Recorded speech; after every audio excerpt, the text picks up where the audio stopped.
A big surprise from the Obama White House this morning, and a surprise decision on their attitude toward tribunals for suspected terrorists. That and a hot-button debate over waterboarding goes into overdrive today, courtesy of House Speaker Nancy Pelosi's claim that the CIA lied about it. CBS News Justice correspondent Bob Orr is in Washington with the latest. Good morning, Bob.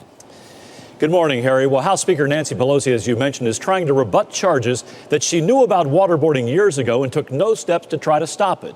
And the Speaker is accusing the CIA now of lying to Congress. So, yes, I am saying that they are misleading, that the CIA was misleading the Congress. In that meeting, Pelosi says she was only briefed once on harsh interrogation techniques and was never personally told the CIA was using waterboarding against top al-Qaeda detainees. But recently released documents raise questions about her account. A Justice Department memo reveals Abu Zubaydah was waterboarded 83 times in August 2002. And CIA records show Pelosi was briefed the following month in September 2002 about the use of EITs, enhanced interrogation techniques, on Abu Zubaydah. While the document does not use the word waterboarding, Republicans say top Democrats were fully in the loop, and Pelosi's accusations against the CIA are out of line.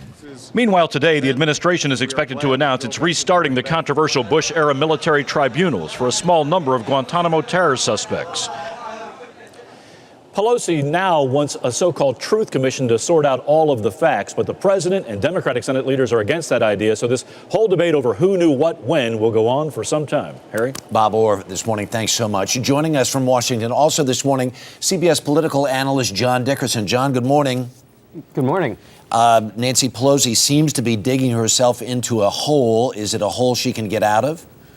Well, it is a big hole. Usually when you have one opponent, in this case the Republicans, you kind of stick to one. She's added a second, taking on the CIA. Now, the CIA's job in some ways is protecting itself, and it's very good at this. And if she wants to, she can talk to the Bush administration officials who spent a good portion of the last administration fighting an internal war with the CIA. So she's in a tough spot.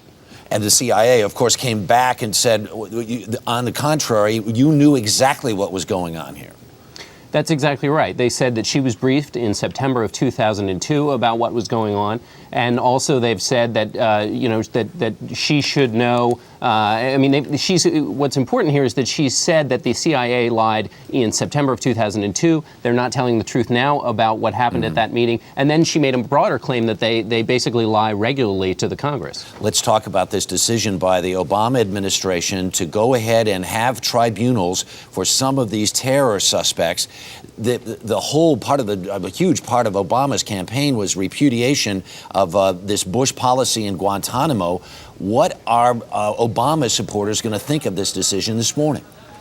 Well, they have a lot of reason to be upset with him for a variety of decisions he's made recently. But Obama always said that he would take a look at these tribunals. And when he came into office, he put them on a kind of hold. He never said he would do away with them completely. So he's brought them back now, and he's added some protections for the prisoners. They get more legal rights. Their information obtained through torture or abusive methods won't be allowed in these tribunals. So they will probably be upset. They'd like the president to do away with these tribunals altogether. But in terms of matching what he's done now with his previous statements, he's still in line with what he said before. Because you add to this, I don't want those photos released. I'm now going to go back to tribunals. There got to be a lot of people on the left who say, I can't believe this is the same guy I voted for. That's exactly right. I mean, they're comparing him to President Bush by saying also he uses the state secrets privilege, which is basically arguing that in certain court cases, even judges can't look at what the national security measures are, that they can't even evaluate them at all. And that is another major legal move that the Bush administration used. John Dickerson this morning, thank you so much for your help. Do appreciate it.